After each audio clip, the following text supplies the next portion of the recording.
Magandang tanghali! Kumusta po? Narito po ulit ang update natin para sa lagay ng ating panahon ngayong tanghali po ng January 9, 2024 na kung saan sa ngayon ay easterlies o hangin na mula sa Pacific Ocean ang patuloy po na umiihip sa silangang bahagi ng ating bansa. Ang shear line po ngayon ay nandyan sa may extreme northern Luzon.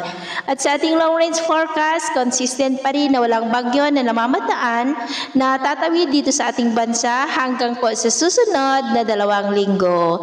At sa lagay ng ating panahon, ngayong tanghali ay maayos ang panahon sa malaking bahagi ng ating bansa, pero may tsansa pa rin ng maulap na kalangitan with isolated rain sa may Batanes, Maconacon, Divilacan, Palanan, Aurora, Quezon, Camarines Norte, Catanduanes, Legazpi, Sorsogon, Samar Provinces, Leyte, Bohol, Cebu, Cadiz, Caraga at Davao Oriental. At sa susunod po ng mga oras ay maulap pa rin ang kalangitan with isolated rain sa ilang bahagi pa rin ng Cagayan Valley, Cordillera, Quezon, Bicol Region, Palawan, Samar Provinces, Leyte, Bohol, Cebu, Panay Island, Palawan, Zamboanga Peninsula, Northern Mindanao, Caraga at Davao Region. Kaya mag-ingat pa rin tayo dahil posible pa rin ang mga banta po ng mga pagbaha at pagguho ng lupa.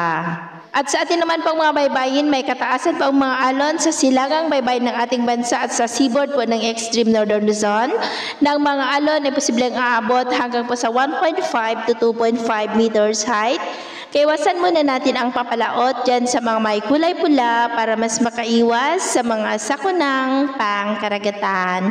So, yun po ang latest update natin sa araw na ito. Ito po muli si Gems na nagsasabing sa kahit anong pagsubok po na darating sa ating buhay, huwag po tayong mawawalan ng pag-asa. Thank you and God bless!